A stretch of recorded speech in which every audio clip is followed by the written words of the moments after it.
Oh. Bonsoir à tous. Voilà. C'est bonsoir d'habitude, je voulais dire bonjour, mais là c'est bonsoir. Donc du coup, ça me tenait à cœur en tant que délégué syndical central de FO Airbus Hélicoptère d'intervenir dans ce congrès confédéral. Bon, à vrai dire, on a dépassé l'heure de l'apéro, on a dépassé l'heure du resto, et on n'est pas loin de l'heure du dodo. Alors merci pour tous ceux qui sont restés, les courageux qui sont là, merci, merci à vous. Voilà. Et en plus, on finit en beauté, puisqu'il y aura 2 Sylvains qui terminent, donc généralement, c'est le bon prénom. On aurait pu faire des dédicaces aussi, mais après, ça va être long, c'est une dédicace à tout le monde, ça va être compliqué.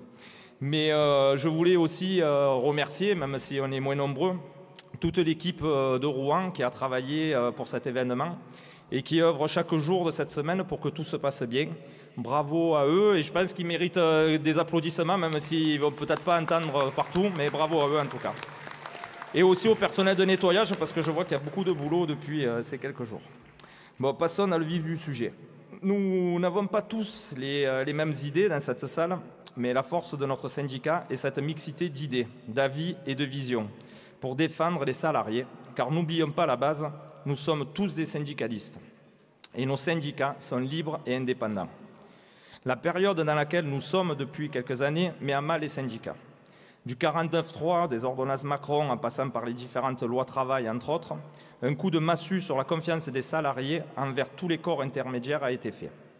Pour récupérer cette confiance, une réflexion importante devra se faire pour savoir comment se reconstruire et construire notre avenir.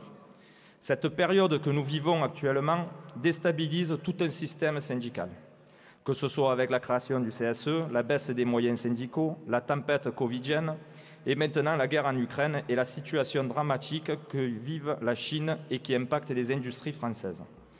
À ce sujet, la réindustrialisation en France devra être un objectif majeur pour maintenir l'emploi et, sous couvert de transition écologique, ne pas mettre à mal nos industries. Alors, dans un premier temps, comme j'ai dit précédemment, nous sommes là pour défendre les salariés. Je rajouterai tous les salariés, quelle que soit la catégorie socio-professionnelle, ouvriers, techniciens, ingénieurs ou cadres. Nous sommes tous FO.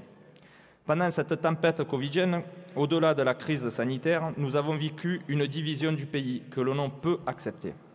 J'ai une pensée particulière à toutes les professions qui sont passées lors de cette journée et la journée d'hier, qui ont été touchées soit par les violences de terrain par rapport à nos fonctions syndicales, mais aussi celles qui ont subi de plein fouet la crise, que ce soit par le manque de moyens, l'obligation vaccinale ou même la suspension de contrats. C'est avec mal au cœur que nous voyons cette situation et que nous sommes solidaires avec ces professions. Dans un deuxième temps, je vous ferai part de notre vision du syndicalisme, que nous mettons en application dans notre groupe. Il ne faut jamais oublier d'où l'on vient pour savoir où demain nous irons. Si les courants syndicaux peuvent être différents, notre poids syndical, que ce soit dans le département du 13, dans la métallurgie ou dans notre entreprise, montre que le réformisme à travers le dialogue social est une voie indispensable et inéluctable dans le bon fonctionnement d'une entreprise et d'un syndicat. Pendant cette période de Covid, ce dialogue social a été, aux hélicos par exemple, le seul vaccin pour maintenir l'emploi, protéger les salariés et maintenir, voire même augmenter les salaires dans notre entreprise. Mais pour un bon dialogue, il faut être deux. En effet, le dialogue social n'exclut pas non plus des actions syndicales. Quand le dialogue devient à sens unique, ou si en face de nous, un problème d'écoute semble trop persister. Mon délégué syndical adjoint, Régis, dit souvent « Il faut savoir rendre l'ouïe à celui qui ne veut pas ou plus entendre ». Mais la finalité est et sera le dialogue social pour construire les solutions de demain. Je tenais, à travers cette tribune, à apporter tout notre soutien à Frédéric. On s'est côtoyés pendant une certaine période et tes valeurs sont une arme. Alors je vais le dire comme ça parce que si je mets un derrière, ça ne va pas fonctionner, mais tes valeurs sont une arme dans le combat que nous mènerons dans les futures années. Nous serons à tes côtés car tu représentes un dialogue social à la fois clair, ferme et efficace. On sera avec toi. Je tenais aussi à remercier Yves pour avoir récupéré un mandat à court de route qui, au moment des affaires médiatiques, aurait pu avoir de graves conséquences pour notre syndicat. Merci. Et merci aussi à toute ton équipe, car le résultat d'un travail n'est pas le fait uniquement d'une seule personne, mais aussi de toute une équipe derrière. Et cela va aussi pour nous tous dans cette salle. Nous voterons donc favorablement au rapport d'activité et financier, si j'avais besoin de le préciser. Pour conclure, notre rôle de militant est de plus en plus difficile, avec le changement sociétal, la division de la société, les moyens en peau de chagrin, les débats stériles, soit t'es pour, soit t'es contre, tout est devenu binaire.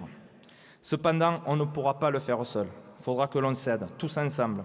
Soyons d'accord de ne pas toujours l'être. Traitons-nous comme on aimerait que l'on soit traité. Réussir sans faire le bien, c'est perdre. Alors même si dans la vie, tout semble compliqué, ne cessons jamais de croire en nous, en vous. C'est grâce à notre combat quotidien et à toutes et tous que nous gagnerons et que nous construirons un avenir meilleur. Merci, vive FO et bonne nuit à tous.